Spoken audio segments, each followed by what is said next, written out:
and welcome to the Bristol 24/7 Queer Catch-Up. My name is Kit, and my pronouns are they, them, and theirs. And my name's Lowie, and my pronouns are they, them, and theirs. We're going to be diving head first into the biggest queer stories of the week, but first, here's the rundown.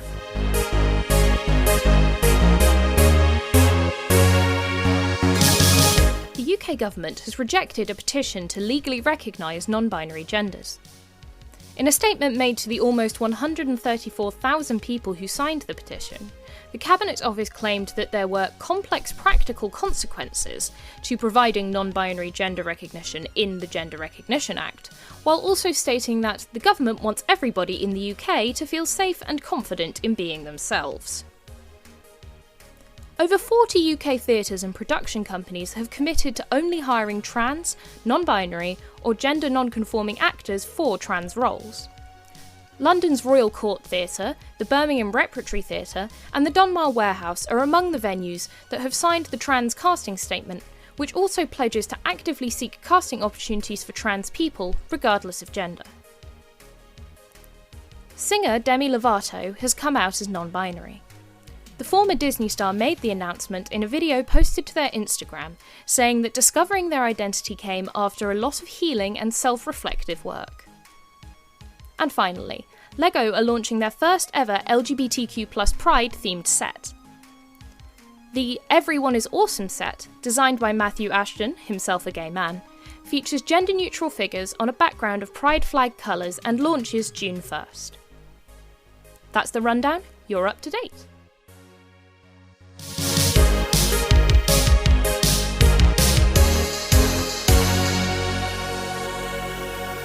Hey, how is it going, Lowie? It's alright. Everything's kind of alright. Considering it's raining outside, I feel like my first thing I always talk about is the weather. But, got to fulfill that stereotype. We're British. Right. Of course, the first thing we're talking about is the weather. That's basically a requirement, really. Right. That we talk about the weather. Right. In Southfield currently, it is raining. It is very grey. But there we are. I mean, other than that, hopefully that will change at some point soon, but I do feel a little bit bad for my partner because, the weather's been a bit, just rubbish generally and a bit all over the place. But my partner got, as an early birthday present, one of these little kind of tabletop outdoor pizza ovens. Wow. Cool. That's sort of like a kind of wood-fired one you put in wood chips and stuff. He's been absolutely dying to use it. But the weather has just been teasing us with being really, really super sunny and gorgeous for half an hour and then just peeing it down with rain 10 minutes later. So we haven't got a chance to yet. And I just feel really bad for him. I just feel really, really bad for him. I mean, I'm excited to try out too, but, it's his thing, his birthday present. And no, we're just going to tease you with 10 minutes of sun. I know. It's just such a thing. But hopefully things will be getting better soon, right? In terms of yes. In terms of weather, in terms of the world. Yeah. As we're recording today, a ceasefire has just been announced between Israel and Palestine, which is not nearly enough to end all of the horror and the oppression that's been going on for years and years and years and years and years, and just however long. However, it is a step in the right direction. So, I hope that leads to some good change. So that is some positive news this morning. But, things have been a lot. Things have been a lot right now. It's been a lot. Let's bring a little bit of queer joy to your lives. Let's bring a little bit of queer joy. Although, that being said, what we're going to be talking about mostly today is politics, which... I mean, us? Never, really. Wow. But, I mean, Lowie, would you like to kind of explain the couple of bits we're going to chat about today? So, I've been working on a few stories about the newly elected officials and what they kind of have done, what they want to do, and what they sort of think about LGBTQ+ communities in Bristol or in the areas they serve. So I'll be going to Marvin Rees and also Dan Norris, the new West of England Combined Authority Mayor, and the new Police and Crime Commissioner, Mark Shelford. I mean, getting their thoughts. And I've also gone to all the newly elected councillors and given them the chance to talk about their ward and LGBTQ+ people in their ward as well. And we've got some really, really interesting responses so far. All right, so the first bit we're going to go into is a piece that sort of Lowie's put together with some sort of statements on and kind of opinions on what sort of all of the newly elected councillors and newly elected sort of public officials really have to say about LGBTQ plus issues. We've got sort of opinions here from Marvin Rees, Mayor of Bristol. I mean, I say this like I need to say that, but, you know. And also Dan Norris, the new West of England Combined Authority Mayor.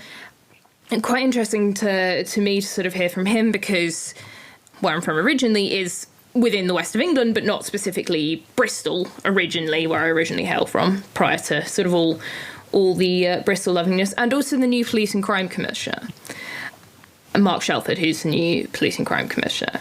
And so it's quite interesting to see kind of what different people say about it, and also at what point within kind of their campaign people have spoken about it and what they've said. Yes. Because, you know, there's people coming out with it right at the outset, and there's people who were putting it in their sort of election manifesto, and there were also some people who said things afterwards. So I had this idea for this piece when I sort of went, I wonder what people, like all the mayoral candidates and maybe, you know, some of the PCC candidates were saying when they were trying to get elected. Were they saying anything about, you know, all these intersection society, and specifically the LGBTQ plus society, because that's what I'm most ingrained in. Yeah, so I went through all the mayoral manifestos and also went through the Weckham Mayor manifestos as well, and had a look at sort of the intersections that were spoken about in the PCC manifestos. And yeah, like, so Marvin, for example, had a little line actually about what he wanted to do for LGBTQ plus communities. The other two that were elected, Dan and Mark, didn't have anything. That's probably because, I can't speak for Mark Shelford, but Dan Norris, his remit is not necessarily looking into LGBTQ plus communities. So I went and asked them, hey, what do you think about the LGBTQ plus communities in your area? What are you going to do for them? And like, what do you think needs to change? Like, what are you going to do for all these people that are such an enriching part of your city and area, but need support still? And this is, a piece that's kind of come from that and what they said to me. So I think the best sort of way to kind of do this is just kind of almost kind of bullet point summarize what sort of people have sort of said to Lowie about this. We'll go probably more into detail about what Marvin said, because the other thing we're going to talk about today is an opinion piece that Marvin's written about LGBTQ people in Bristol and sort of what he plans to do about these sort of things. Bullet point rundown. Marvin Rees, Mayor of Bristol, has committed to commissioning a mayoral equalities report to look at and address queer discrimination in Bristol, wants to work with schools, the NHS, police, other groups to ensure Bristol's a safe place, has basically said, you know, people think discrimination against queer people is a thing of the past. That's not the case. And has also said, wanting to specifically mention trans people, which I think is good, and saying supports the right to self-identify, which is awesome, and trying to make sure health services in particular are inclusive. So that's really, really awesome. I think those are good things to be coming out and saying. I think, to be honest, I think it's kind of like meeting standards. Do you know what I mean? Yeah. Like, what we talk about these things as if it's like, oh yeah, this is a really, really amazing and awesome thing, and it is, but also, like, this is just what we should expect from a candidate. Do you know what I mean? Like, this is being like, yes, okay, I feel good, and, like, the mayor of my city is supportive of and working to protect a community to which I belong and is a significant part of my identity. Right. Yes. Moving on. Dan Norris, West of England Combined Authority Mayor. Actually, one thing, for people who maybe don't know precisely, can you just kind of loosely explain what sort of the West of England Combined Authority Mayor is, you know? Yeah. The previous West of England Combined Authority Mayor, we call it WECA because it's a little bit easier to say, was a Tory I've already forgotten the name of, but Tim Bowles, that was his name. But he kind of wasn't very... He didn't really do much. He never really made any public appearances. And there, for that reason, he was the first WECA mayor, and no one really knows what it is. But they mostly focus on transport, on business and on the economy in the southwest. So not just Bristol, but also looking at areas of like Somerset and South Gloucestershire as well. And there's been talk of North Somerset joining.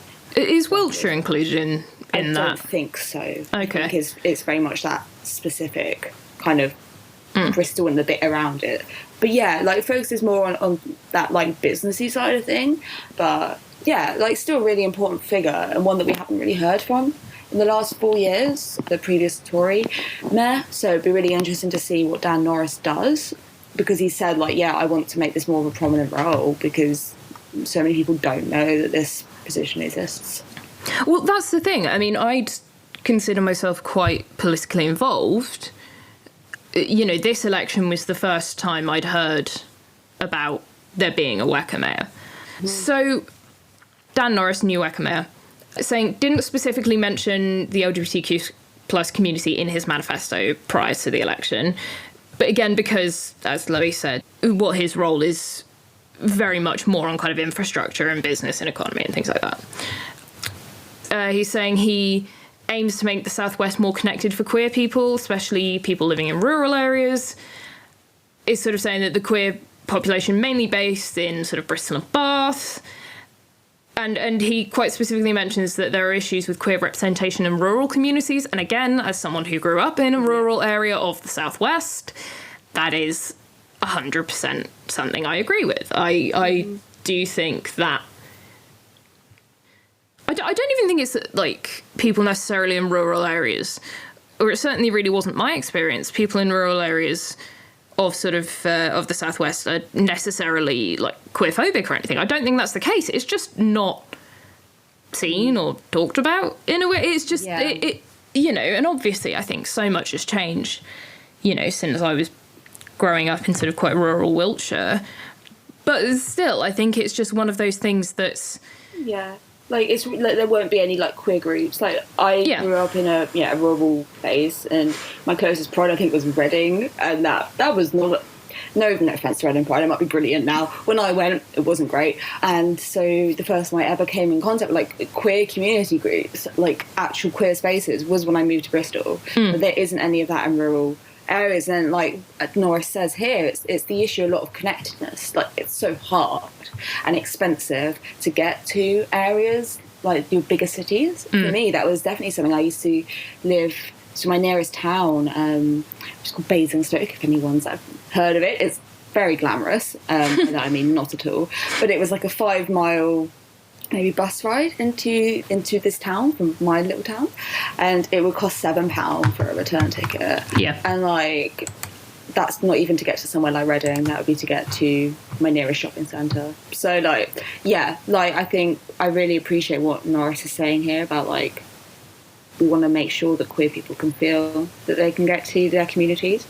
And that's the thing. And I think there is a reason why young people, and quite often young queer people specifically, leave these kind of towns and don't come back.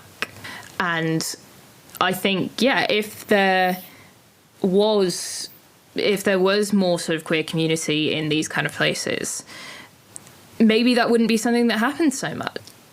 Yeah, I think what Dan Norris is saying about, a focus should be put on connecting these areas and anyone can benefit from the same sense of community no matter where they live in the west of England. Yeah, that seems like he's trying to say, like, okay, you know, my role is different to this. However, I want to use what I can do within this role to do that.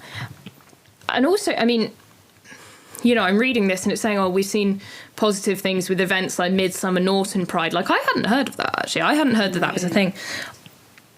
I don't know. I guess this wouldn't sort of come into his role, but I guess, you know, talking about as a queer person growing up in a, you know, in one of these sorts of areas, I think, you know, maybe sort of more local media coverage of queer news would have been a really good thing. Obviously, you know, again, that's not this political candidate's role, but it's, you know, that's something that, so maybe sort of more kind of investment in local news. I mean, that's something Lowie and I are obviously quite passionate about for, you know, fairly obvious reasons. I just think, like, imagine if, like, I know off the record have, I think, North Somerset and South Gloss and Bristol bases, but imagine if, like, you were, like a young LGBTQ plus person in, like, one of those, like, villages, maybe, like, Pill or something, and were like, cool, I want to get here. I want to get to Bristol and go to this, like, session where I can feel included with people. And, like, that just not being possible, so how difficult and expensive it is. I don't know. I think I feel, like, very passionate about this. Is like, my mum, honestly, my mum, bless her heart, genuinely described me as, when I was growing up, the only gay in the village yesterday. But yeah, you were the only gay in the village. And I was like, actually, I don't think I was, but I get your sentiment. Yeah, like, it can feel like that. I felt like I was the only gay in the village. Yeah. And I would love to be able to, have, Norris's role is very different to Ree's, which is a lot more like, although it's still around the economy, it's more kind of people focused in a sense. But like being like, I have this power over this. I want to help make this stuff happen. Yeah. I don't know, it's just lovely to... I mean, again, it's the bare minimum, really. Just to be seen by politicians under a government that's, like, notoriously anti-trans and anti-queer. Yeah, and speaking of the current government and the current political party in power, right. So, obviously, Lowie and I do have certain biases in terms of the way we politically identify, and we have been quite outspoken about that. We're gonna, just in terms of journalistic integrity, try and kind of put those to one side, just, you know, and just try and examine what's being said based on what's in front of us. Mm-hmm. But, you know, again, in terms of journalistic integrity, I think it's worth us saying that we do have inherent biases against the current kind of Conservative government and against the Conservative Party for very valid reasons. I don't think this is unfounded at all. I think it comes from a place of being burned time and time again. Yeah. Mm-hmm. So, Mark Shelford, the new Police and Crime Commissioner, who is a member of the Conservative Party. What the Police and Crime Commissioner does is, their sort of role is to try and reduce crime and oversee the police service and try and make the police service as effective and efficient as possible. And supposed to hold the police to account and make them answerable to the communities they serve. That's sort of the wording I've got in front of us. Mm-hmm. So the new PCC is Conservative. It's certainly interesting. I asked all these elected officials the same questions, and I want to believe that everyone could do a good job if they need to. Again, it's like, I feel like when I'm reporting, obviously on like political issues, it's almost easier. You can probably hear it in my voice that I'm a little bit like sort of taught about this. Like when you're writing, you can be like, oh wait, hang on, I'll put that biases to the side, and we'll actually look at this fact by fact, which is what I'm trying to do here. But at the same time, it is really hard to be like, man, your party put in section 28 and like the policing of pride is so complicated. And also he's the only one that didn't really answer my questions. So he said he wants to make sure Avon and Somerset police are inclusive and representative of their communities, and he said, I believe in being respectful of others, no matter their creed, colour, sexual or gender, and the focus of the police should be on crime prevention and safety of all communities, which I think is interesting phrasing. Yeah. That is quite odd phrasing. And yeah, I think you're right. He does seem to be dancing around the issue a bit here. Yeah, and then like kind of goes on to talk about being like inclusive and representative of the communities the police serve, and supporting anyone who's a victim of crime, including those with protected characteristics, ensuring that all local people have the confidence to come forward, and then mentions Swan Advocacy Victims of Crime Advocacy Service, which is called VOCAS, which is an independent advocacy to adult victims of crime and antisocial behaviour who have been targeted because of their sexuality, gender identity, mental health, race and religion. Yeah, he also says a bit about offering practical and emotional support to help victims recover from their experience and to engage with the criminal justice system if they choose to do so. Right, so here's the thing. The term protected characteristics, now that is a term that comes straight from legal terminology in terms of anti-discrimination law. I know this because it's something that I look into and read quite a lot. And using that phrase so specifically, that is so specifically directly out of equality law, is very much, it seems like he's just trying to kind of say the right thing. And just trying to say, like, I'm doing what the law says I need to do the absolute bare minimum to not be accused of discrimination. That's how it comes off to me. Let's just reiterate our disclaimer that we post at the end of things. These are our views, not necessarily those of Bristol 24/7 or the wider queer community. And the thing about it is, it comes off as very impersonal. Yeah. I think that's kind of... it feels like... I think you said, like, the phrase dancing around the topic, and that kind of feels like what it is. It was really interesting when the whole election thing was going on, and obviously we were hearing from all these Conservative candidates, and the Voice and Influence Partnership did a really interesting Q&A, because that is a group that kind of speaks up or engages with communities to help them speak up in sort of areas that they might not normally be heard in. So the LGBTQ plus community, ethnic minorities, religious minorities, disabled people, older people. And they asked a question to, this is the mayoral candidate, so the one that Marvin Rees got. But it was almost a very similar response from the Conservative candidate for the mayor when he was asked sort of this question, very similar phrasing to what I used. Of being like, he just went, yeah, I really, really support Bristol Pride. Bristol is great. I love going to Bristol Pride. LGBT plus, Q plus. People are great for the city. And it's like, you kind of feel like you're just, like there's more to us than Bristol Pride. Yeah. And it's kind of the same vibe I'm getting here. There's more to us than just our quote-unquote protected characteristic. Yeah, that's the thing. And looking at just sort of the language that's used, it's interesting how much more, certainly Marvin, but also a little bit Dan, how much more they use words like I and we compared to Mark Shelford, in a way that it seems like the other two sort of people, Marvin and Dan are talking about, okay, here's what I'm going to do, here's what we are going to do, where I think the new PCC, he uses I once and then like we a couple of times. It seems kind of like distancing, like he's sort of distancing himself from the issue. Yeah. Whereas the other two seem to be kind of like engaged a little bit more with it. Yeah. So it's kind of hard to kind of like sum up with this one.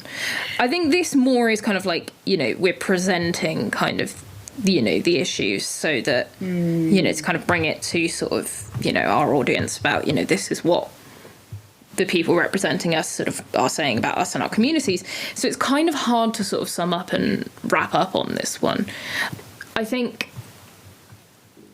regardless, I think the most important thing to sort of remember is, with politics, keep your eyes open and keep your ears open and hold everyone to account.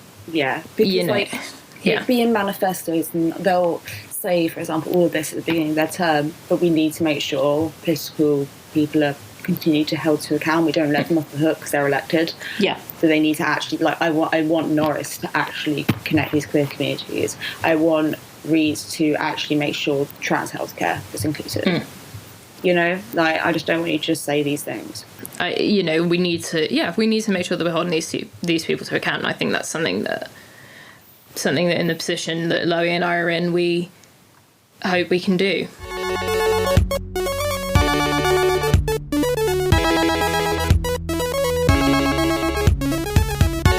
So, we have been joined by the wonderful Cheryl Morgan, who is our guest for this episode of the podcast. Cheryl, if you could just tell everyone a little bit about who you are and what it is you do. Oh, hello, everybody. Yes, I'm Cheryl. I am a trans woman, pronouns she and her, and I do a whole lot of different things, really. Some of you may know that I co-hosted the Women's Outlook show on Ujima Radio for many years. Sadly had to give that up thanks to pandemic and stuff. You may also know me as co-chair of Outstories Bristol and involved in a whole lot of local queer history things and LGBT History Month. And some of you might know me through BristolCon, the local science fiction convention, and my little publishing company, Wizards Tower Press. I think that's most of the public-facing stuff that I do. Busy. My gosh. Yeah. I feel like exhausted just listening to that. That's incredible. First things first, you're saying sort of science fiction work. So you have been nominated for a Hugo Award this year. Congratulations. Thank you very much.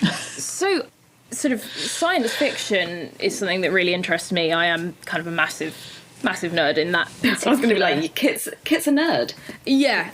Kit's a science fiction nerd. There's no real way of sort of denying that. But I think science fiction is something I find quite interesting from kind of from a trans perspective, in as much as it's one of those areas where, because of the nature of things, where you're quite often saying things in, you know, alternate realities or future, or, you know, distant futures a lot of the time, it's quite easy to sort of create kind of certain idealisms in terms of, you know, positive and diverse kind of futures. A really good example of that, I find, is one of my absolute favourite book series, the Wayfarers series. Yeah, I knew you were going to mention Becky Chambers. Yeah.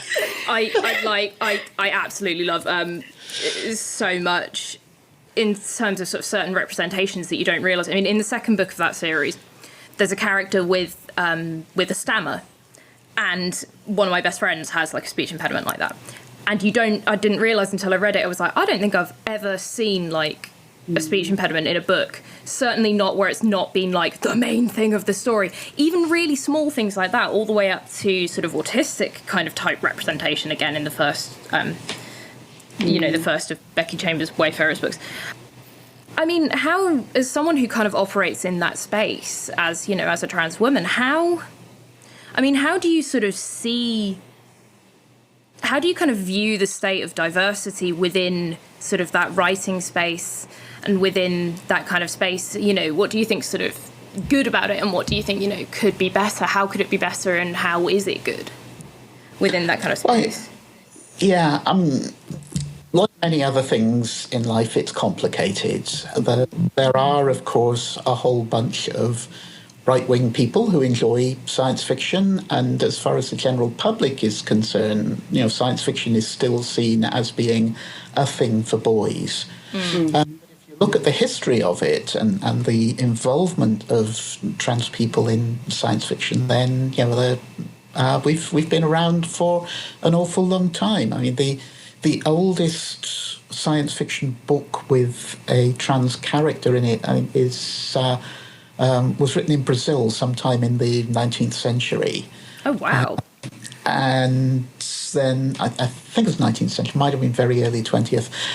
Then, you know, science fiction writers, because they're always interested in what you are doing with science, and biology is science, then the idea of somebody, scare quotes here, changing sex is of interest to them. So they will write books about it, and people have done that for decades now.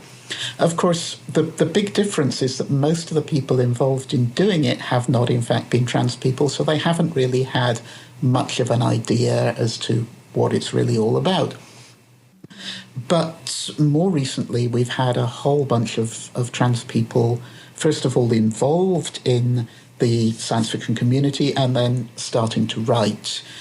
So, I mean, people like Ros Caveney, Rachel Pollack and myself have been involved in science fiction for a very long time. I was lucky enough to be the first openly trans person to win a Hugo. I've got 4 of them now. Congratulations. Amazing. Pleased to be nominated again this year.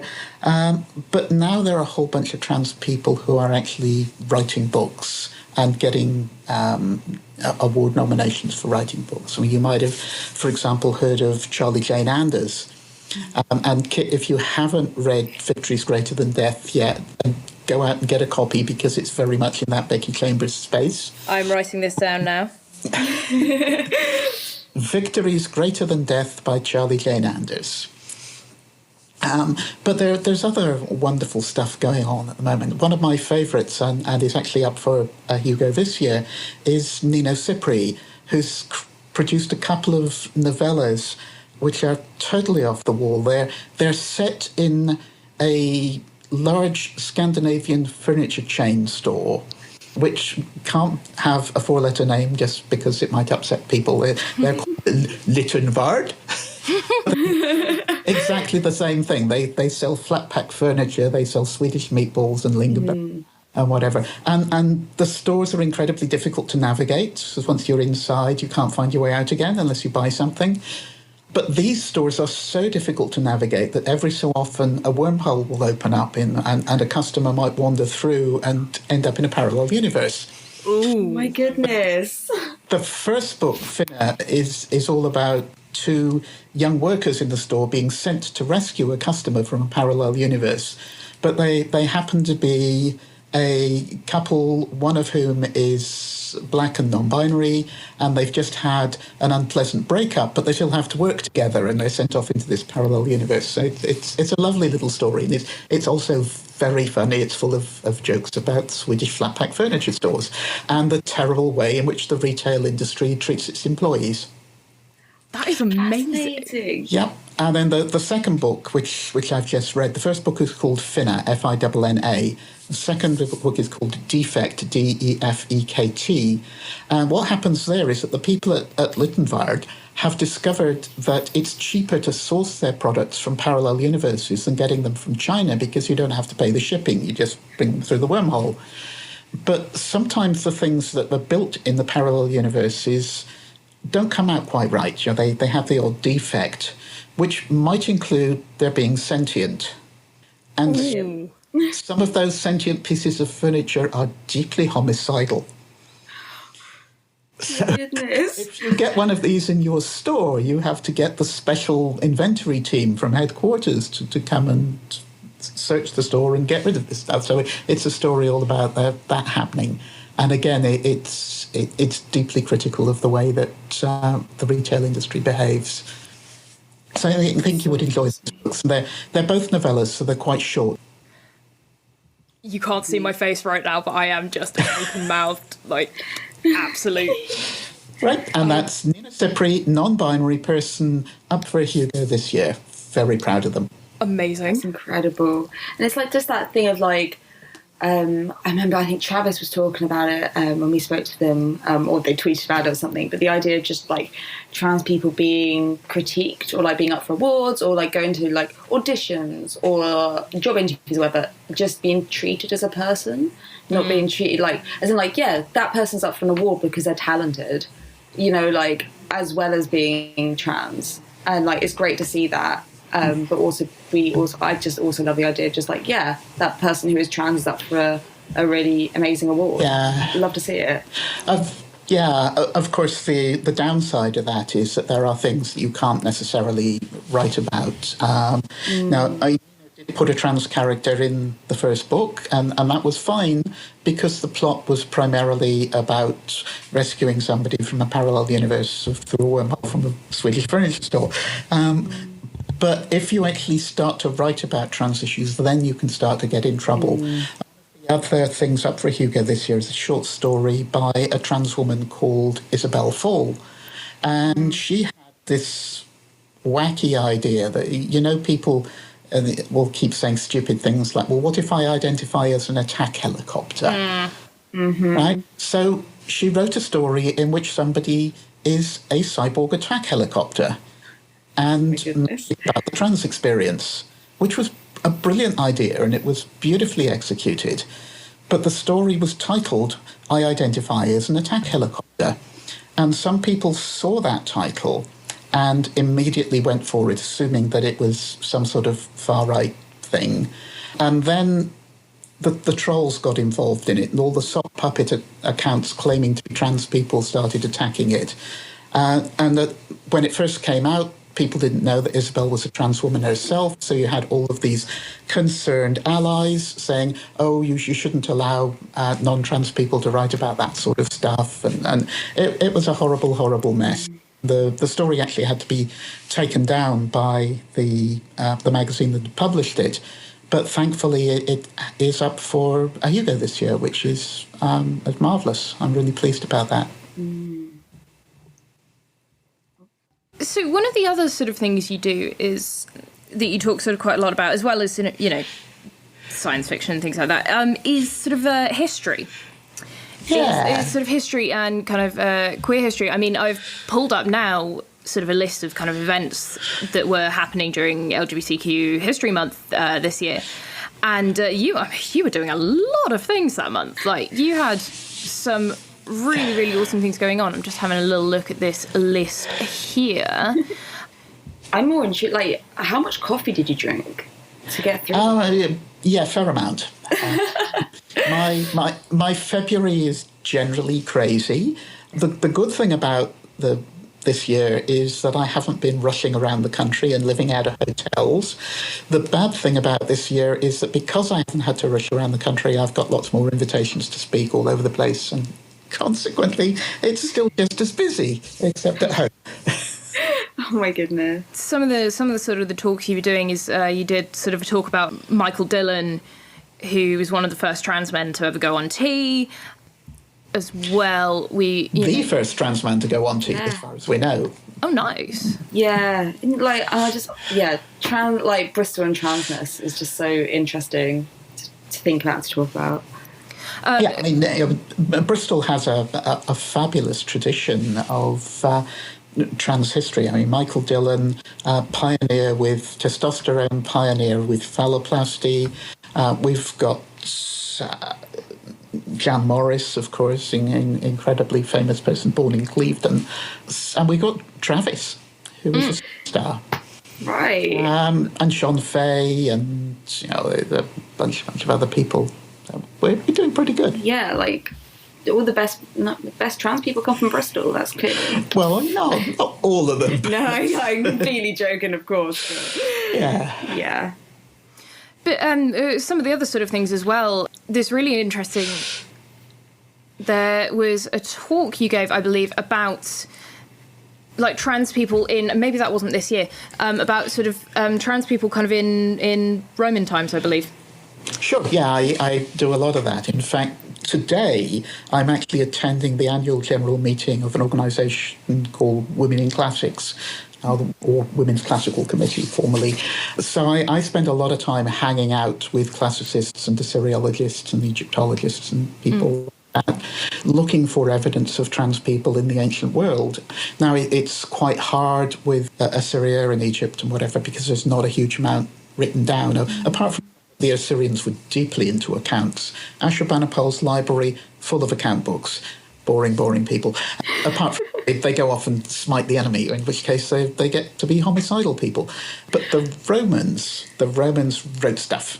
So there is just evidence of trans people in ancient Rome, some of them involved in the imperial family. Nice. Incredible. You're talking about a lot of these things. I guess this seems like a very, very general question, so do forgive me. But if there was one thing that, you wanted people to know about in terms of queer history, and I mean sort of talking queer ancient history, which is a lot of what you talk about. If there was one sort of massive misconception that people have about sort of queerness, historical queerness, that you would kind of like to bust, what would that be for you? Well, a lot of people these days project our modern ideas of gender and sexuality onto the past.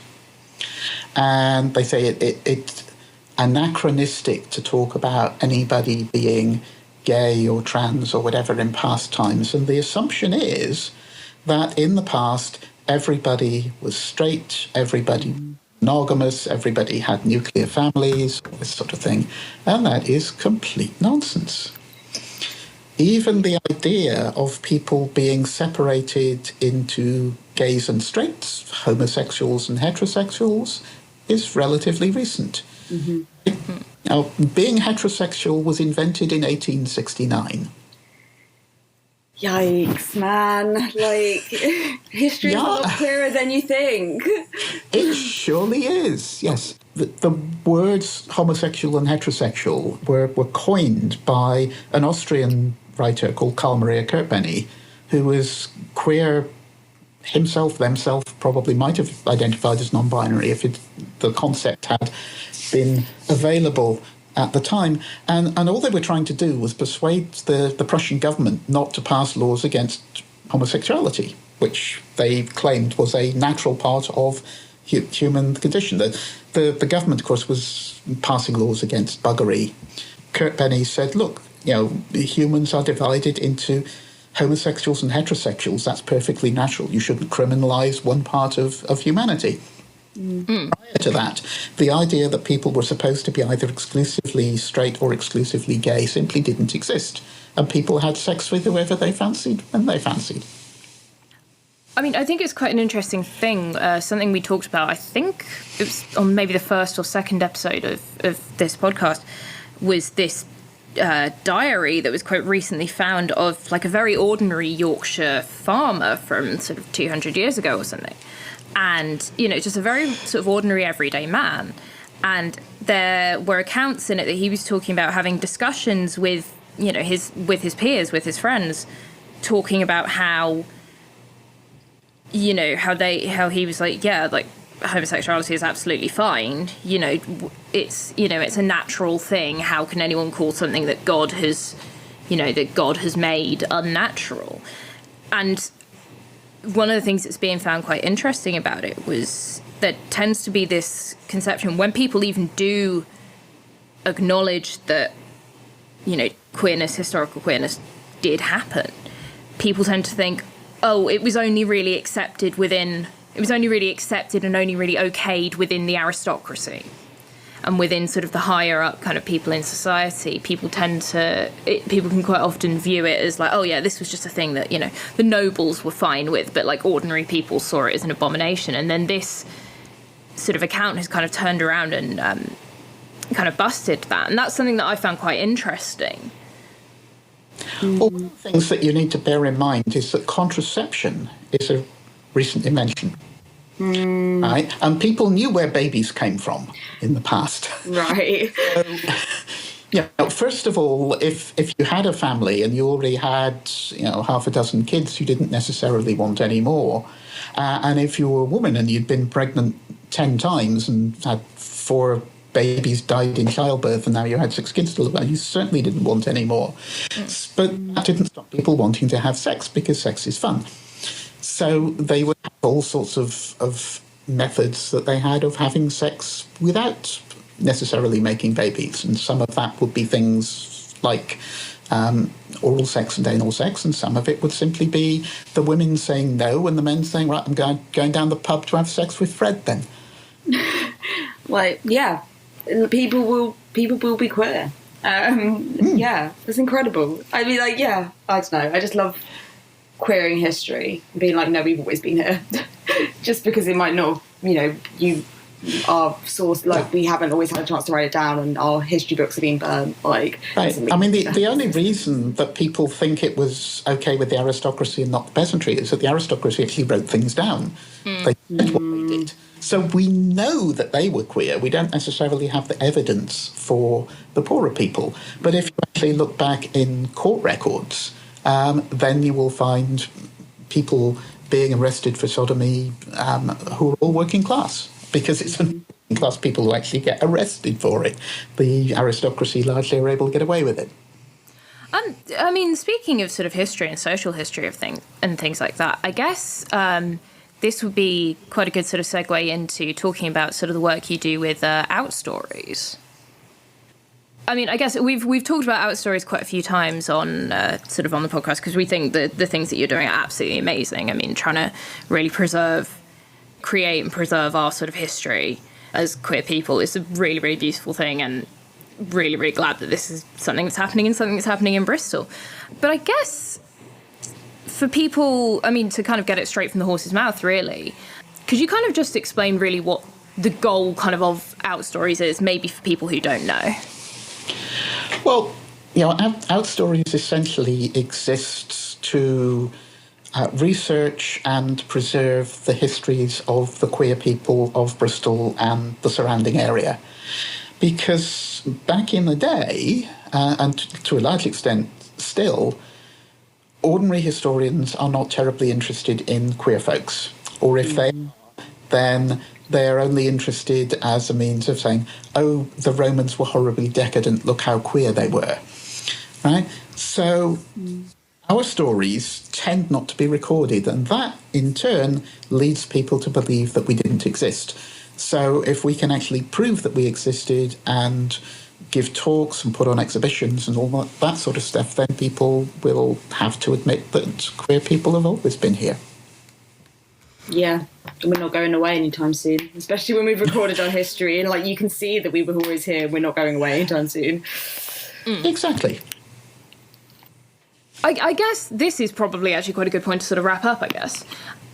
So, Cheryl, first of all, I mean, what have you got going on that, that people could sort of get involved? How can people kind of get involved with your work and the things that you're doing and all of this? Like, go for the plug. Alrighty. So, first of all, on the science fiction side, my publishing company is called Wizard's Tower Press. We've just published a new book. It's by a good friend of mine called Chaz Brentley, who's a queer person, British person now living in California. Mm-hmm. And it's essentially one of these girls' boarding school stories, but set on sort of steampunk Mars. So, okay, nice. As well as having to deal with unreasonable parents, the girls also have to deal with the strange Martian fauna, which might be a little bit deadly. Interesting. And there's recently been a big war with the Russians who've colonized Venus. So there's a lot of century imperial stuff going on, which is a bit weird. And there will doubtless be more books happening through the year. And with any luck, BristolCon will be able to happen in person in October. But who knows at the moment? It's all very unpredictable. Thank you so much for coming and chatting to us today. This has been really, really awesome. Thank you. It's been an absolute pleasure to talk to you about some of the really awesome things you're doing. Where can people find you on social media? Twitter. My Twitter handle is at Cheryl Morgan, CHERYLMORGAN. And I apologise, it's a bit of a fire hose at times, but that's the best place to find me. Other than that, I have a website, cheryl-morgan.com. Amazing. Thank you so much.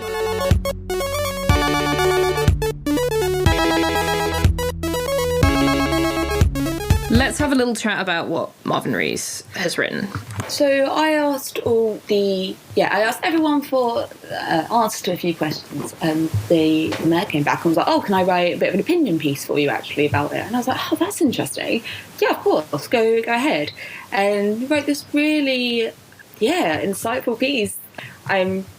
Obviously, this may have been influenced by, policy officers in the mayor's office. We don't know. But, from the mayor of our city being inclusive of our community and having written this opinion piece, that sure, it starts off with Bristol Pride, and nothing against Bristol Pride, but, I'm always very much like, we're not just Bristol Pride, but then goes into Dale Wakefield, who founded the Lesbian and Gay Switchboard, and Brigstow, and just not necessarily those surface level visible queer groups, but actually is really going into all these ways that, LGBTQ plus people can be affected, but also the ways that they're being supported and what he wants to do. So it was really interesting to have such a detailed response from our re-elected mayor. Yeah, this is the thing. And I think, and also he mentions Kiki Bristol, which is really, really cool. And particularly the fact that he particularly says, I commend groups like Kiki Bristol for providing spaces for queer people of colour, which is a really, really awesome thing. And I think as much as anything, the fact that he's like actively putting in the effort in terms of turning around and saying like, hey, let me write this, and mentioning Dale Wakefield and all of this, there's clearly been some looking into things, some research going into this, so credit where it's due on that one. I don't know. I hope that this is like the beginning of something really, really awesome. And again, it is that thing of using like a lot of like personal pronouns like I language and this sort of thing. Mm-hmm. And specifically mentioning people, sort of the specific forms of like domestic abuse that queer people can face and things like that. And I think, I don't know. It just seems like it's well researched and it's well thought through. Yes, yeah. And I think a lot of this stuff can't come out of just being like doing some research online. As in, like, there's a bit about the clubs of football, rugby, swimming, badminton and walking, which is true. That's not necessarily easy to... I mean, it is easy, I think, if you're part of the LGBTQ plus community and you're looking for those specific things, or people who are very much embedded in it. But I think this is someone who is clearly knowledgeable about LGBTQ plus people and doesn't just mention these groups, but then, again, mentions about, like, domestic abuse and violence towards LGBTQ plus people and and identify that, discrimination still very much exists. And then, I just also really want to quote the bit about trans people, because actually, like we said, with the media rhetoric and sort of the way the national government can be treating and is treating trans people currently, to have a mayor that's kind of mentioning that openly and in such a positive way, it just feels very... it makes you feel safe in your city, which is nice. He says, we want to make sure that transgender people in Bristol can access services in safety. I support the right to self-identify. We support the right for everyone to feel safe. We want to make sure our health services in particular are inclusive and meet the needs of trans people across Bristol. It's a big statement, but at least one that I'm so glad that he's making. And I hope that he will act on that. I want, our health services in particular to be inclusive. Yeah. And I think also the fact that he's willing to go to print about...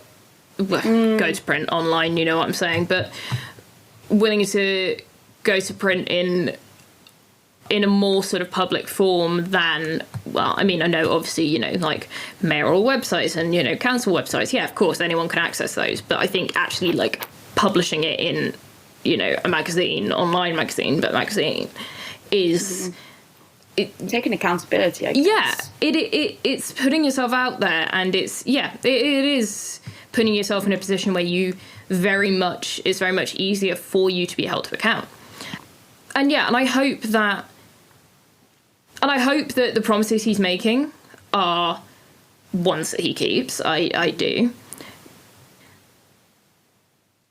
And I think, you were saying about, like, clearly it's not just, like... something he's Googled. The thing that made me think about that is sort of the last couple of paragraphs of this. He's talking about the pandemic having quite specific effects for Bristol's queer community.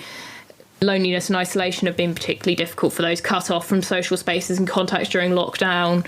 How lockdown meant for many, particularly young queer people, lockdown meant sharing a home with people who they weren't out to or didn't support their queerness. And was also saying that he wants to support people who would find reconnecting difficult, and offering support for queer people who've experienced loss during the pandemic. Like the acknowledging and accepting that like queer people have particularly had to go through certain unique and individual challenges as a result of the pandemic is, that's something that comes from more than just Googling and more than just, doing your research. That's something that kind of comes from talking to people and from understanding and from... So I think that's something that... I don't know, I was just quite impressed by that particular bit. Yeah, for sure. And, like, again, like, we'll reiterate it, hold your politicians to account, but, like, yeah, it's just so nice in a world that feels so anti-trans and anti-queer to be like, oh my god, maybe this guy, like, representing our city, is actually pretty solid. So I might not be, like, the best mayor for, LGBTQ plus people, might not be the worst mayor, might be somewhere in the middle, who knows, but, like, just, it's nice to feel seen by your highly elected officials. Yeah, I think that's true. I think to feel seen and to be able to go into the next... How long are mayoral terms? 4 years. Go into the next 4 years with a level of optimism. Yes, yeah. With sort of a level of optimism about, okay, and again, yeah, we've said it twice now, we'll say it again. Hold people to account. Don't let people just make empty promises just to win your vote, okay? Hold people to account. But being able to go into, the next 4 years with a level of optimism and feeling a certain amount of safety is a very good thing, and it is something that I don't know, it makes you feel like you can just breathe a little bit, Yeah, like, again, like, obviously, maybe, like, the Tory PCC, it's not ideal, but to know that, discrimination still exists, we see that every day of our lives, but that those, like, top boards nearly completely have your back, it does make you feel safe. And I think also it comes from a place of, like, we currently live under a Tory government that keeps making promises and taking them away and actually taking away even more rights from us. And it means that we often, as queer people and as trans people, can be living in fear, really, of, like, oh God, what if this one day retracts to a point where I can be locked up for my identity? Which is why we make stuff like this. So... we are loud and we are very proud in our identities because, although we're lucky to be, at least initially, we're definitely being, like, respected and heard by our, mayors. That's not happening on a national level. So it's nice to feel like you can breathe in your own city. But like I say, over the next 4 years, that's something that, we'll be keeping sort of an eye on. Yes, for sure.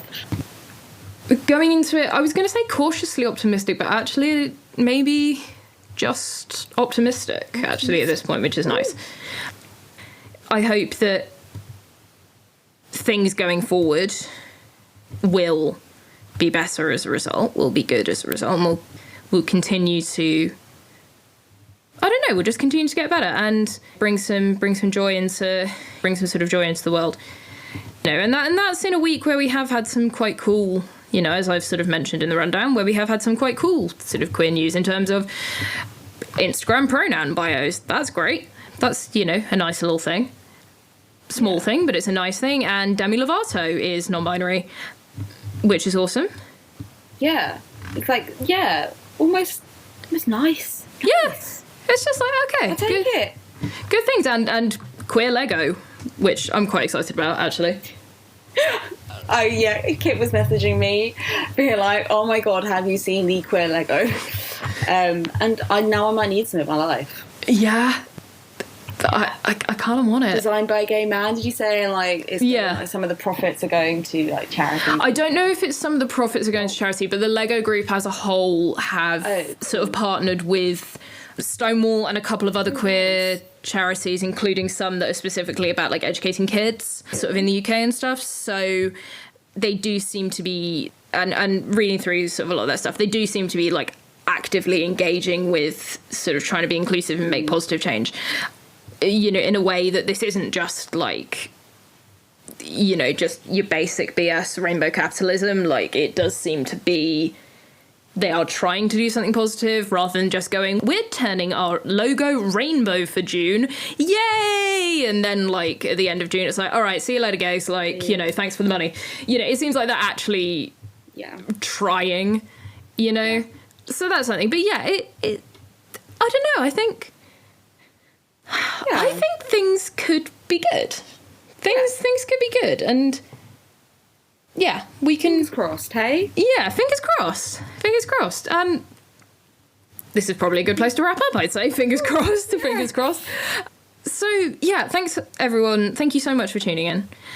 It's an absolute joy to do this. It really, really is. It is just the absolute highlight of what I do. I absolutely adore this project, and I adore this, and I absolutely adore working with Lowie. It is the absolute best thing in the world. So thank you so much, everyone, for tuning in. It's amazing.